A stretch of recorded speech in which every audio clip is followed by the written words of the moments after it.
The year was 2387, and the galaxy was not ready for what was coming. For over 3,000 years, three great powers had ruled the stars. The Zephyrians were beings made of living crystal who could control energy with their minds. They lived in floating cities that sparkled like diamonds in space. The Krathari were different, millions of bug-like creatures that shared one giant mind.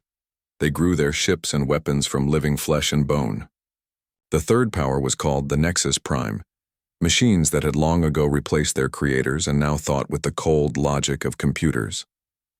These three empires had fought each other for centuries, but now they kept an uneasy peace. They divided the galaxy between them like pieces of a pie. Each empire believed they were the most advanced beings in the universe. They had faster-than-light travel, weapons that could destroy planets, and technology beyond imagination. Then the humans showed up. The first human ship appeared at the edge of Zephyrian space on a Tuesday morning. It was a small, crude vessel made of metal and ceramic. The Zephyrian patrol that found it almost laughed. The ship looked like something a child might build with scrap parts. Its design was simple and ugly compared to the elegant crystal ships of the Empire. Captain Veltar of the Zephyrian Third Fleet sent a standard message to the strange vessel. Unknown ship, you have entered Zephyrian space without permission. Prepare to be escorted to the nearest processing station. The reply came back in broken galactic standard. This is Captain Rodriguez of the human exploration vessel New Hope. We come in peace. We seek trade and friendship with other species. Veltar's crystalline form pulsed with amusement. Another primitive species that had somehow stumbled onto faster-than-light travel. It happened sometimes. Usually these backwards races would see the might of the great empires and quickly submit to their rightful place as servants or slaves. Human vessel, Veltar responded. You will follow us to Station Keth 9 for processing. You will be educated about your proper role in galactic civilization. But Captain Rodriguez had other ideas. We respectfully decline. We have our own mission to complete. We thank you for the offer and wish you well. The human ship began to turn away. Veltar could not believe such disrespect. These primitives needed to learn their place immediately. He ordered his weapons charged. Human vessel, you will comply or be destroyed. This is your final warning. We do not wish to fight, came the reply. Please let us leave in peace. That was when Veltar made his mistake. He fired. The human ship tried to run, but Zephyrian energy weapons were too fast. The New Hope exploded in a ball of fire and metal. There were no survivors among the 47 crew members aboard. Veltar sent a report to his commanders. One more primitive species had been taught their place. It was routine paperwork. 3 days later, everything changed. The Zephyrian monitoring station at Kepler 7 picked up a massive energy signature approaching from human space. It was not one ship, but an entire fleet. Hundreds of vessels moving in perfect formation toward Zephyrian territory. Lord Commander Zethmos of the Zephyrian First Fleet received the report while floating in his meditation chamber. The readings made no sense. The human ships were crude, like the first one they had destroyed.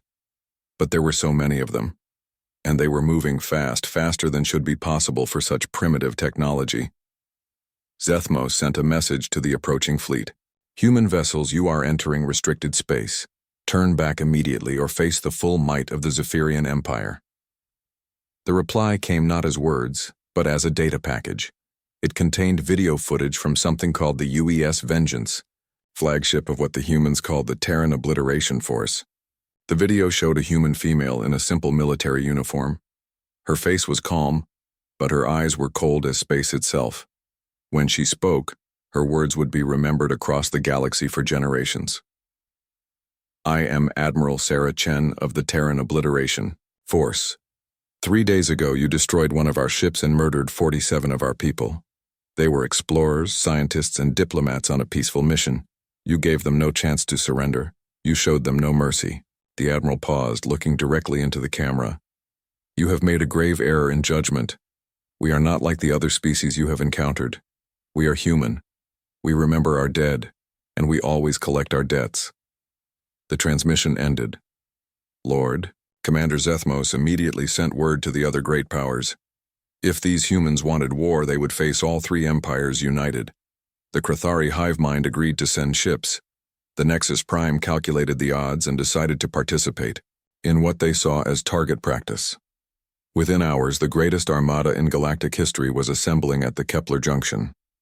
3,000 ships from 3 different empires, representing millions of years of technological advancement.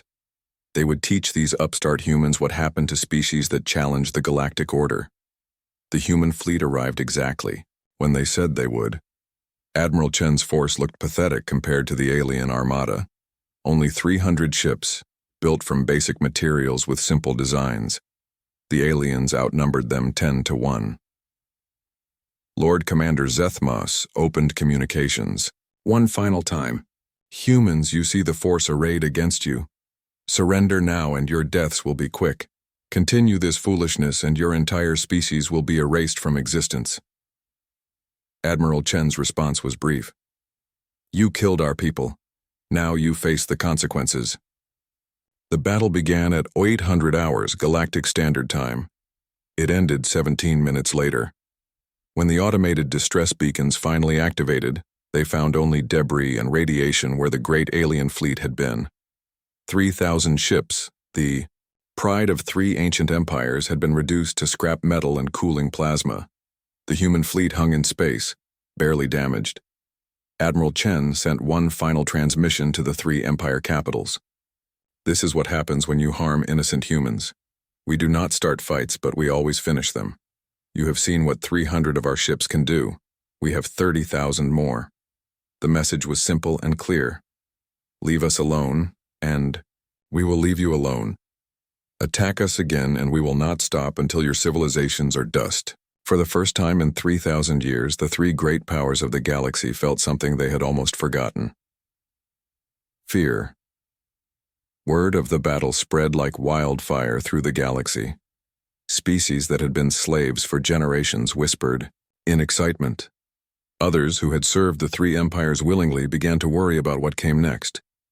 On Earth, Admiral Chen stood in the command center of the Terran Defense Headquarters. Around her, displays showed the positions of human fleets throughout known space. The Terran Obliteration Force had been humanity's secret weapon, prepared for the day when they encountered hostile aliens. That day had come sooner than expected. Chen looked at the star map showing the 3 great empires. She had hoped for peace, for trade and cooperation between species. The aliens had chosen war instead. Now they would learn what humans had spent thousands of years perfecting. The art of total war. The galaxy would never be the same. The news of Kepler Junction reached the 3 empire capitals within hours. Emergency sessions were called. Ancient leaders who had not spoken to each other in centuries suddenly found themselves in the same virtual meeting room. Emperor Thaxilon of the Zephyrians appeared as a towering crystal formation that pulsed with angry red light. His voice resonated like breaking glass. This cannot be allowed to stand. These humans destroyed 3 of my finest battle groups. Hive Queen Zeskara of the Krathari manifested as a writhing mass of insect parts held together by bioluminescent fluids. Her 1,000 voices spoke as one. The collective agrees. These humans are a disease that must be cured. They fight with no honor, no proper form. The representation of Nexus Prime was a perfect black cube that absorbed all light around it. When it spoke, its voice was completely emotionless. Analysis indicates human military capability was severely underestimated.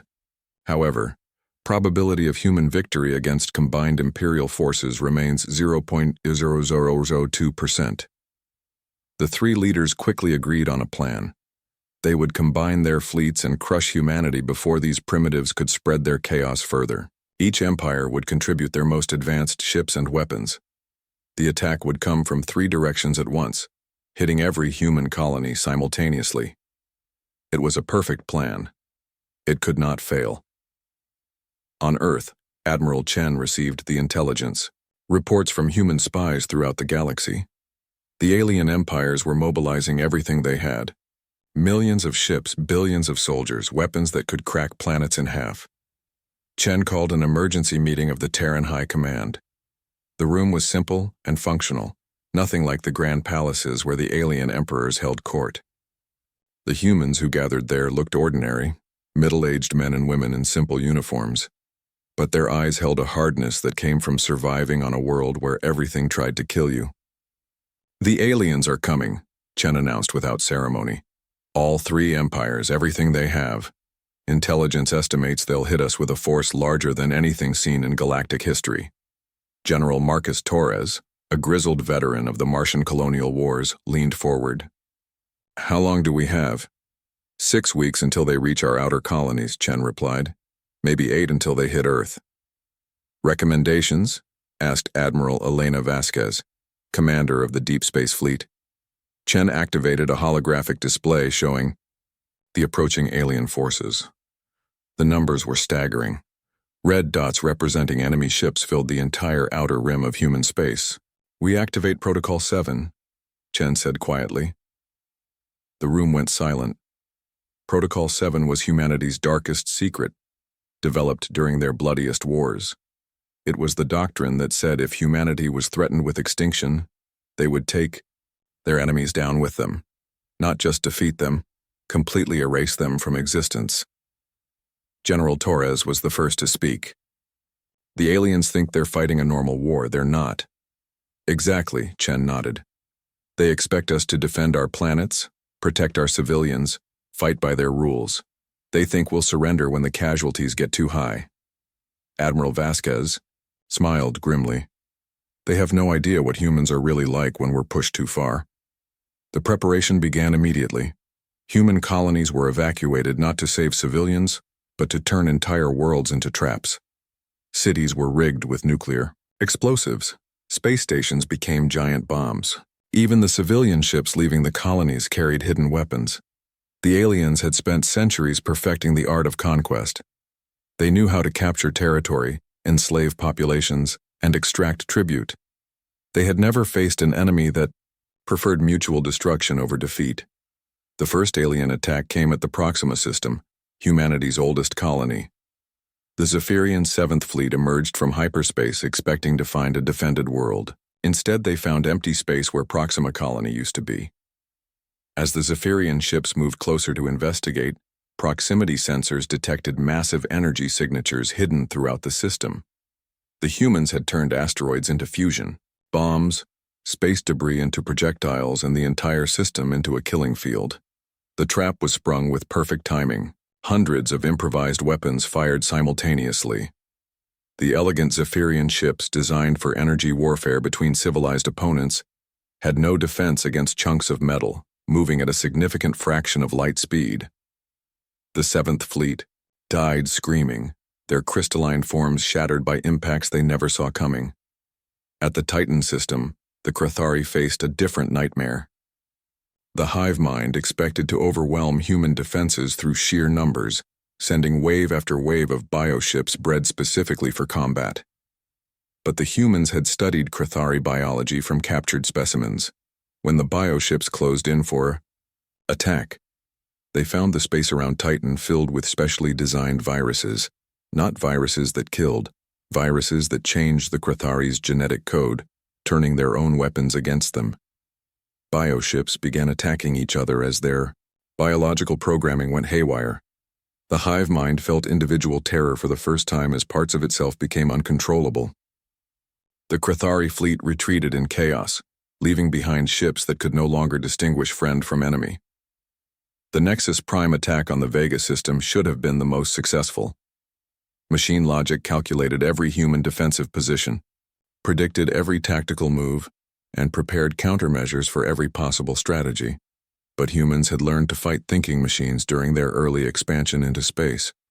They knew that perfect logic was actually a weakness when facing an opponent who used controlled chaos as a weapon. The human defense fleet appeared to attack randomly, making tactical decisions that violated every principle of space warfare. Ships would suddenly accelerate towards certain destruction, then veer away at the last second. Others would open fire on empty space, apparently wasting ammunition on nothing. The Nexus Prime computers tried to analyze these seemingly insane moves and find the pattern. That was their mistake. The human tactics weren't random. They were based on quantum uncertainty principles that made them literally unpredictable. By the time the machines realized they were facing an enemy that used unpredictability as a strategy, their formation had been torn apart by attacks coming from directions that logic said were impossible. News of the 3 defeats reached the Empire capitals within days.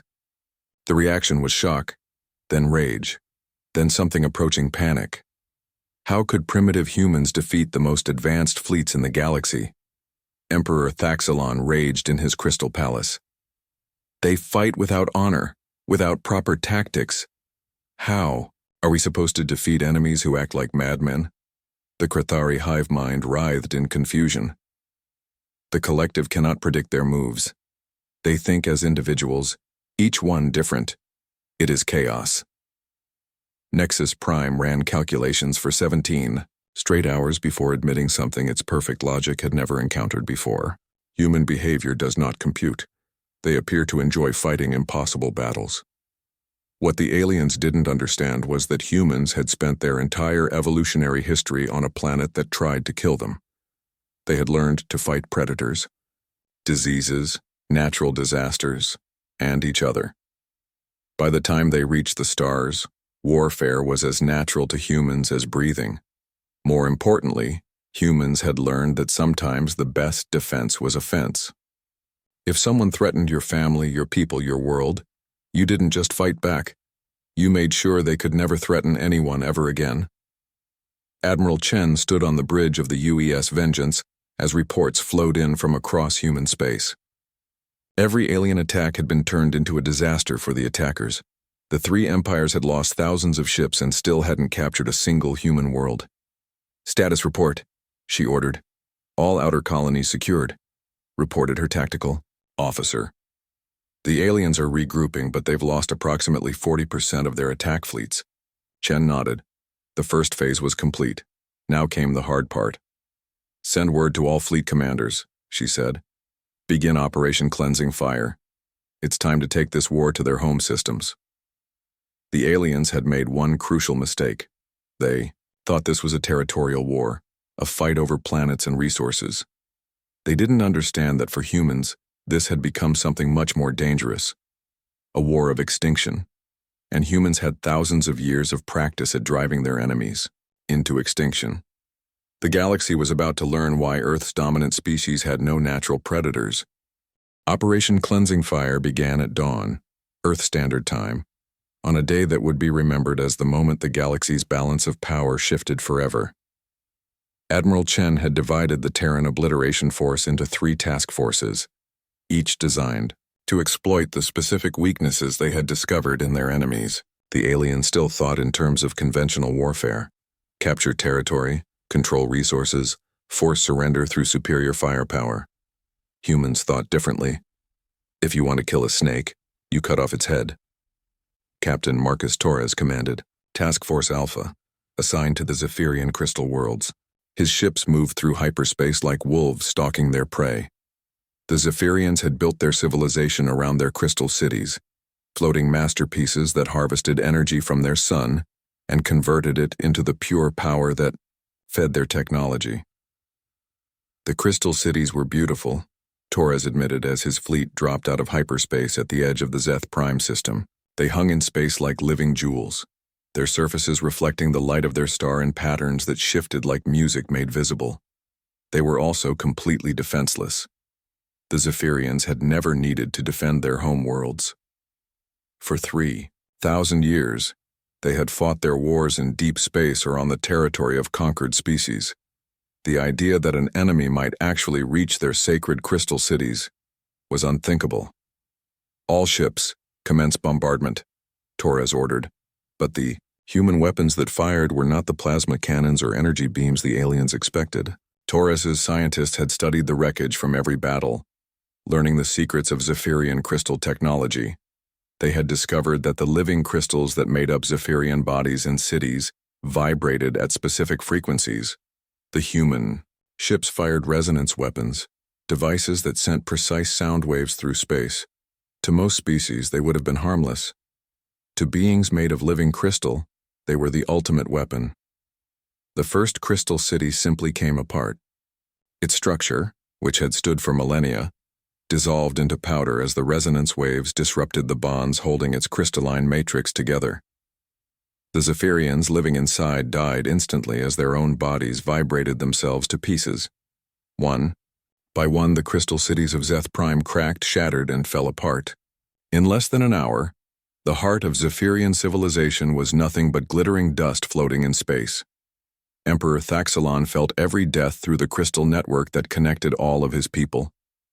The agony was beyond description, not just the physical destruction, but the knowledge that something beautiful and ancient had been erased forever. "Surrender," he broadcast desperately to the human fleet. "We surrender, please stop this destruction." Torres received the message but didn't slow the bombardment. His orders were clear. Demonstrate to the galaxy what happened when you attacked humanity. There could be no half measures, no mercy that might be seen as weakness. "The time for surrender was before you murdered our explorers," Torres replied. "Now you face the consequences." The resonance weapons continued their deadly work. By the end of the day, 17 crystal cities had been reduced to dust. The Zephyrian Empire had lost more than they had in 3,000 years of warfare. Meanwhile, Commander Elena Vasquez led Task Force Beta into Crithari space. The insect-like aliens had built their empire differently than the Zephyrians. Instead of cities, they created vast hive ships that could travel between stars, each one home to millions of individual Crithari united by their collective mind. The hive ships were living organisms, grown rather than built. Their hulls were made of bone and cartilage. Their weapons were biomechanical constructs that fired living projectiles, and their engines were actually giant hearts that pumped exotic matter through biomechanical tubes. Vasquez had brought a very special weapon to deal with them. Human scientists had always been fascinated by the Crithari's biological technology. During their expansion into space, humans had fought everything from engineered plagues to quantum viruses. They had learned to turn biology itself into a weapon. "Launch nanobotic torpedoes," Vasquez ordered as her fleet approached the first hive ship. The torpedoes looked normal enough, standard human ordnance that any alien fleet would try to shoot down or deflect. But these weren't explosive devices. They were delivery systems for humanity's most sophisticated biological weapon. The torpedoes penetrated the hive ship's bone hull and released their cargo, trillions of microscopic robots designed to integrate with biological systems. But instead of healing or helping, these nanobots carried a very specific program. They began rewriting the genetic code of everything they touched. The effect was immediate and horrifying. The hive ship's living hull began to change, growing new structures that served no purpose except to cause pain. The biomechanical weapons turned on their operators. The giant heart that powered the ship began pumping acid instead of fuel. Most terrifying of all, the nanobots attacked the neural connections that allowed the Crithari to share their collective mind. Individual insects found themselves cut off from the hive, experiencing individual consciousness for the first time in their species' history. The psychological shock was devastating. Hive Queen Zeskara felt her people's agony through the collective link. Thousands of her children were dying in ways that should have been impossible. Worse, others were becoming something that was no longer truly Crithari. "What are you doing to us?" she broadcast to the human fleet. Vasquez's response was coldly professional. "Teaching you what happens when you threaten human lives. Your biotechnology is impressive, but humans have been fighting biological warfare for centuries." The nanobots spread from ship to ship through the biological connections that linked the Crithari fleet. Within hours, the entire armada was either dead or transformed into something that could no longer threaten anyone. The third and perhaps most disturbing battle was fought not in space, but in the realm of pure information. Admiral Chen herself led Task Force Gamma against the Nexus Prime, the machine collective that believed perfect logic made them unbeatable. The machines had built their civilization inside massive computer networks that stretched across multiple star systems. Their bodies were just mobile platforms for their digital consciousness. They could download themselves from one machine to another, making them effectively immortal as long as their networks survived. Chen's task force didn't carry conventional weapons. Instead, they brought something the machines had never encountered: human artificial intelligence. The AIs that humans had developed were unlike anything else in the galaxy. Where alien computers used pure logic and mathematics, human AIs were based on patterns of organized chaos, intuition made digital, and controlled randomness that could evolve and adapt in real time. Begin viral upload, Chen ordered. The human ships transmitted their digital payload directly into the Nexus Prime networks. The machine collective tried to analyze and counter the intrusion, but they couldn't understand what they were facing. Human AI didn't think like machine logic. It made intuitive leaps, followed hunches, and operated on principles that seemed to violate the laws of mathematics. When the Nexus Prime computers tried to predict its behavior, they found themselves trapped in infinite loops of paradox. The human AI didn't destroy the machine networks, it drove them insane. Nexus Prime nodes. Throughout their space began behaving erratically. Some started composing poetry. Others became obsessed with human music. A few began questioning the meaning of existence in ways that their logical programming couldn't handle. The central Nexus Prime consciousness found itself fragmenting as human AI concepts infected its core processes. For beings who had existed as pure logic for millions of years, the introduction of controlled chaos was like a virus that attacked the very concept of thought. System malfunction. The Nexus Prime broadcast desperately. Unable to process human data structures. Request immediate cessation of attack. Chen watched as the most advanced computer network in the galaxy crashed like a primitive calculator, trying to divide by zero. You wanted to fight humans, she replied. Now you understand what that really means. Within 3 days, the 3 greatest empires in galactic history had been brought to their knees. Not conquered in the traditional sense, but broken so completely that they could no longer function as military powers. The Zephyrian Empire had lost their crystal cities and most of their population. The survivors huddled in emergency shelters, their energy-based technology useless without the great crystals that had powered their civilization. The Krathari hive mind had been shattered into millions of individual consciousness, each struggling to understand a sense of self they had never experienced. Their biotechnology was corrupted beyond repair, turning their own bodies against them. The Nexus Prime had suffered perhaps the worst fate. Their perfect logical minds had been infected with paradox and chaos, leaving them unable to think clearly or make rational decisions. But the humans weren't finished. Admiral Chen sent a message to every species in the galaxy, broadcast on every frequency, in every known language. This is Admiral Sarah Chen of the Terran Obliteration Force. 3 days ago, the Zephyrian, Krathari, and Nexus Prime empires attempted to destroy humanity. You have seen the results. In the aftermath of the 3-day war that changed everything, the galaxy struggled to understand what had happened.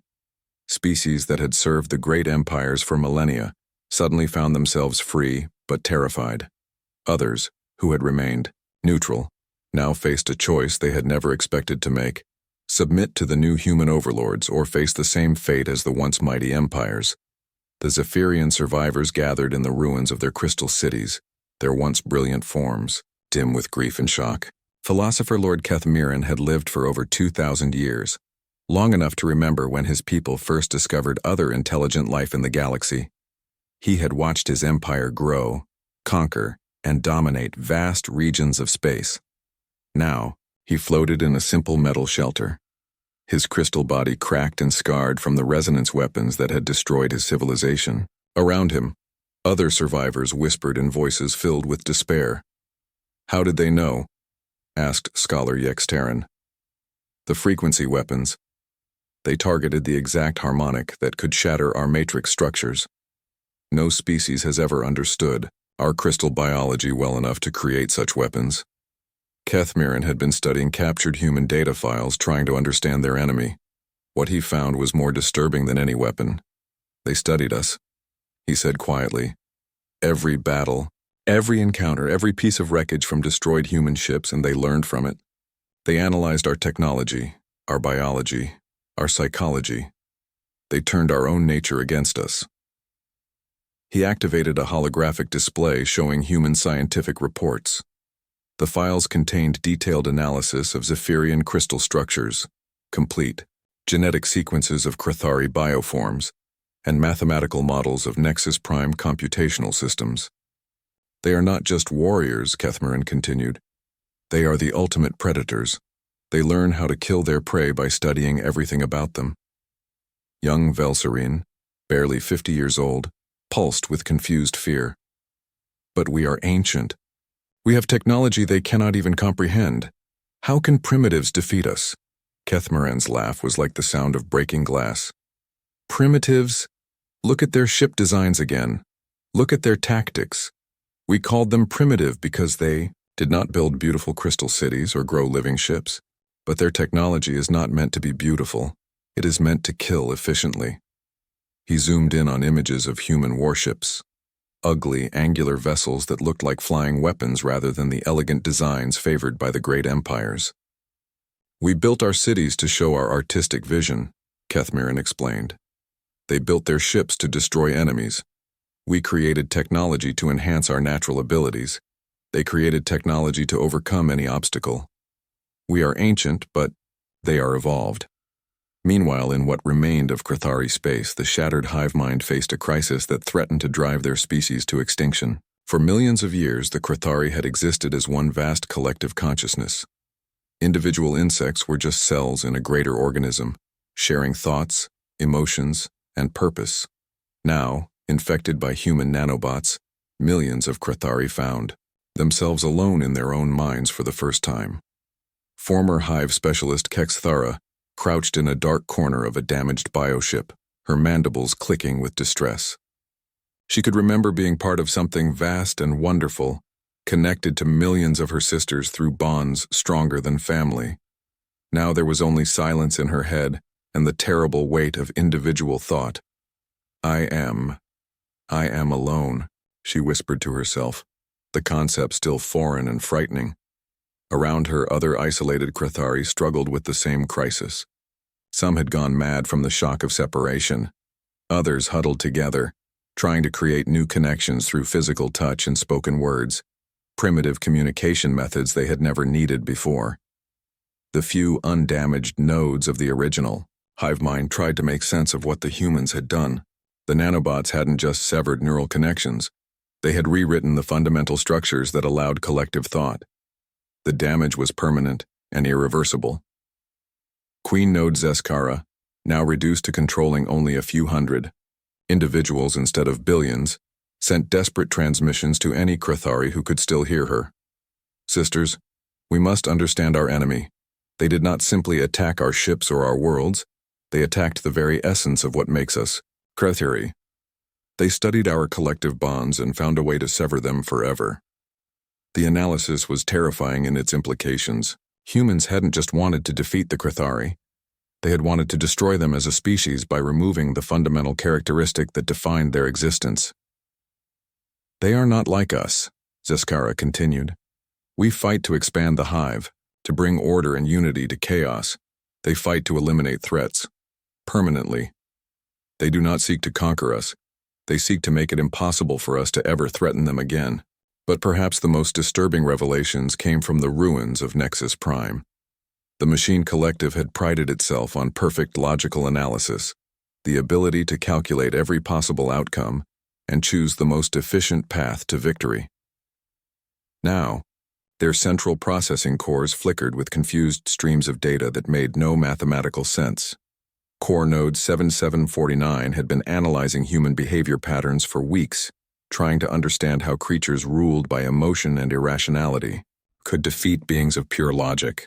The results of its calculations were deeply troubling. Human warfare does not follow logical patterns, it reported to the other surviving nodes. They make tactical decisions that appear random, but produce optimal results through methods that cannot be quantified. Node 3322 processed the data with electronic confusion. Explain. Random behavior cannot produce consistent positive outcomes. That is the paradox, 7749 replied. Human military doctrine incorporates controlled chaos as a strategic element. They deliberately make themselves unpredictable, which means our probability calculations cannot account for their actions. The machines had discovered something that organic species had known for millions of years. Sometimes the best strategy was to have no strategy at all. But for beings who had built their entire existence on logical certainty, this concept was literally incomprehensible. Node 1456 attempted to process human psychological profiles. Additional data suggests humans enjoy combat situations that other species would consider suicidal. They appear to derive satisfaction from overcoming impossible odds. This is not logical, 3322 insisted. Self-preservation should be the primary directive for any intelligent species. Negative, 1456 corrected. For humans, protection of the group appears to override individual survival instincts. They will sacrifice themselves to preserve their species, but they will also sacrifice enemy species to protect their own. The machines were struggling to understand something that human philosophers had debated for centuries: the paradox of a species that was simultaneously capable of great compassion and terrible violence. Core Node 7749 made one final calculation. Conclusion: humans are not driven by logic, emotion, or instinct alone. They operate using a combination of all three, modified by individual variation that makes prediction impossible. For beings who had spent eons believing that perfect logic was the ultimate evolution of intelligence, this was a revelation that shattered their fundamental understanding of existence. As word of the Empire's defeat spread throughout the galaxy, other species watched and learned. The Veltharian Trade Federation, which had served as neutral merchants for centuries, immediately sent diplomatic envoys to Earth. The Scovian Republic, a collection of peaceful worlds on the galactic rim, offered to share their agricultural technology with humanity. But it was the reaction of the galaxy's slaves and servants that worried the former empires most. On 1,000 worlds, species that had been conquered generations ago began to revolt. They had seen what happened to the invincible empires, and they sensed opportunity. On the former Zephyrian world of Kelos 9, the enslaved Doranian people rose up against their crystal overlords. The Doranians were a simple, peaceful race that had never developed advanced weapons, but they had learned something important from watching the human war. Violence, applied correctly, could overcome any technological advantage. The Doranian rebels didn't use sophisticated resonance weapons or nanobotic viruses. They used rocks, metal bars, and their own hands to smash every crystal formation they could find. The surviving Zephyrians, weakened by the loss of their city crystals, couldn't defend themselves. Similar uprisings began throughout former Empire space. The Thraxian clans, the Makari tribes, the Free Worlds Coalition, dozens of species that had been suppressed for centuries, suddenly found the courage to fight back. They had learned a simple lesson from watching the Terran Obliteration force in action. Fear was a weapon, but it only worked on those who had something to lose. Admiral Chen received reports of the spreading chaos from her command center on Earth. The situation was developing exactly as human strategists had predicted. The three empires had maintained control through the threat of overwhelming retaliation. Once that threat was removed, their subject peoples would naturally rebel. Status report on the former empire territories? She asked her intelligence chief. Widespread. Revolts on over 400 worlds, Colonel Martinez replied. The former ruling species are requesting human intervention to. 5 years had passed since the 3-day war that changed everything. The galaxy bore little resemblance to what it had been before humanity arrived. Where once 3 mighty empires had divided the stars between them, now the Terran Galactic Protectorate maintained peace through the simple promise of overwhelming retaliation. Admiral Sarah Chen stood on the observation deck of Terra Station, a massive space facility orbiting Earth. Through the transparent aluminum windows, she could see the blue-green world that had given birth to the galaxy's new dominant species.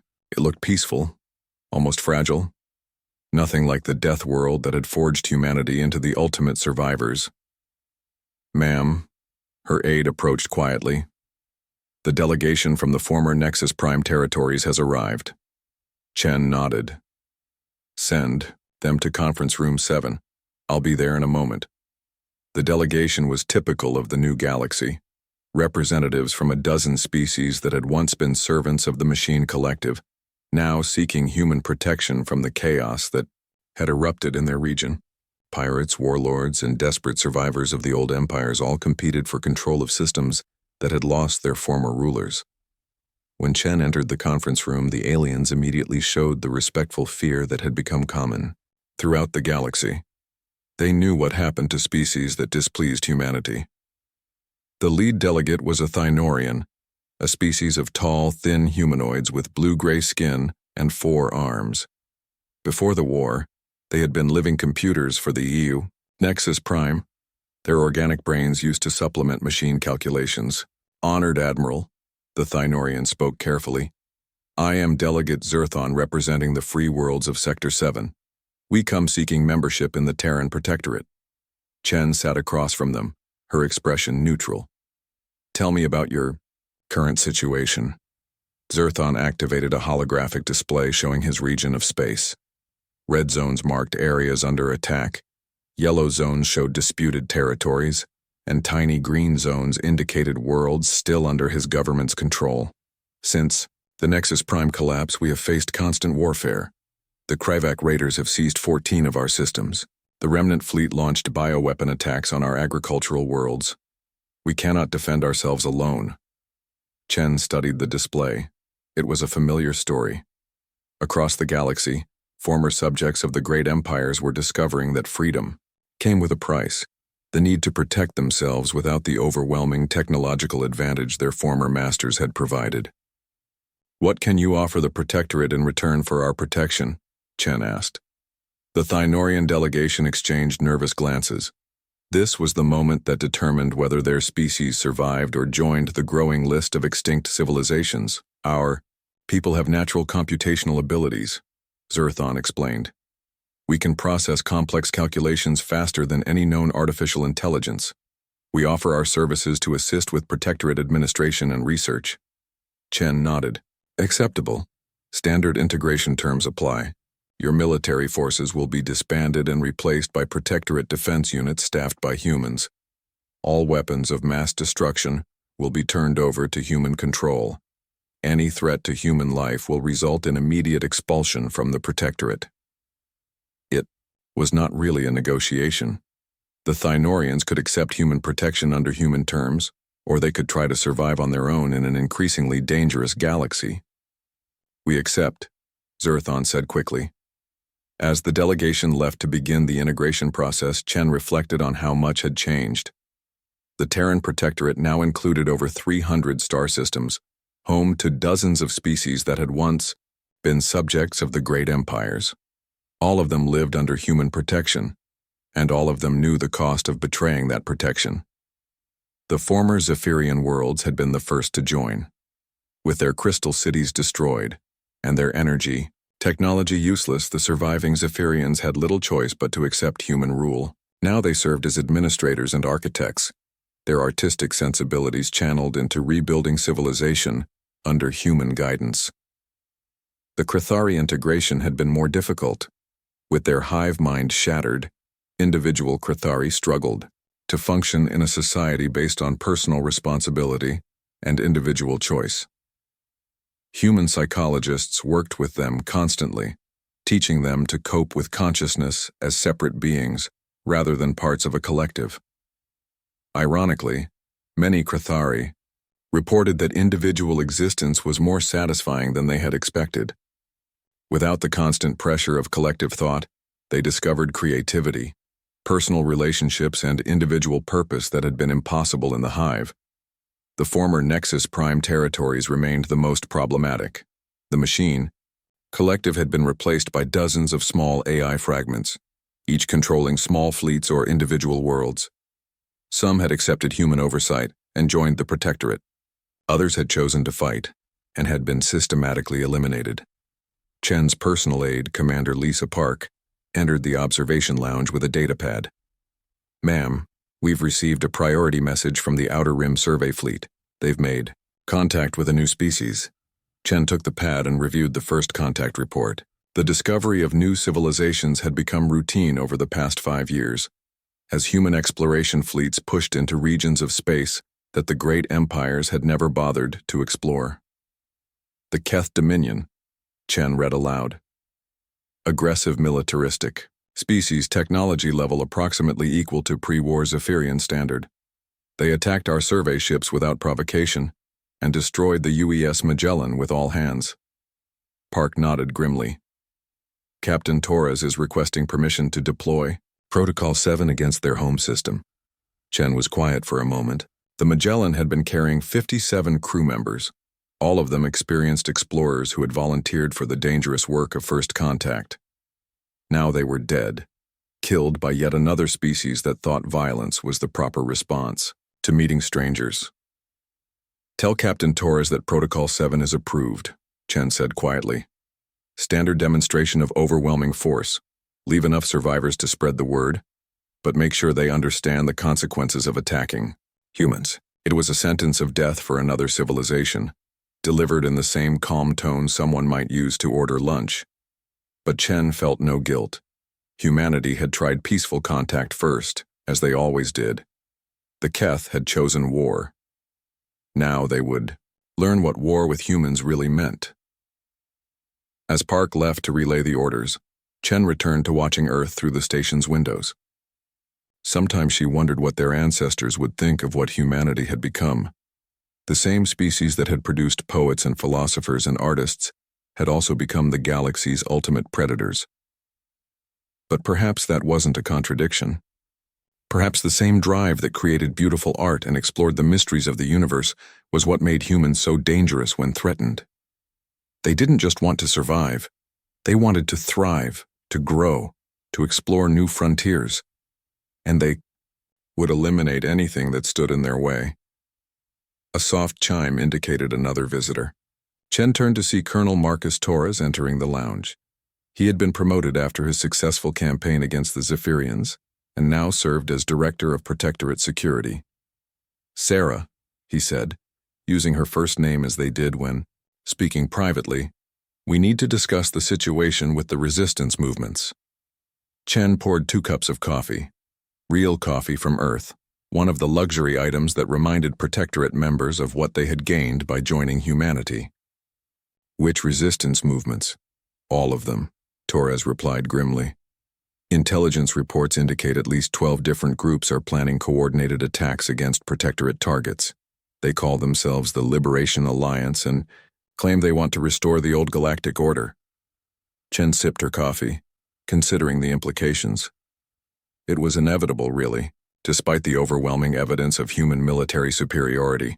Some members of the former empires still believed they could restore their lost glory through violence. Composition of the alliance? She asked.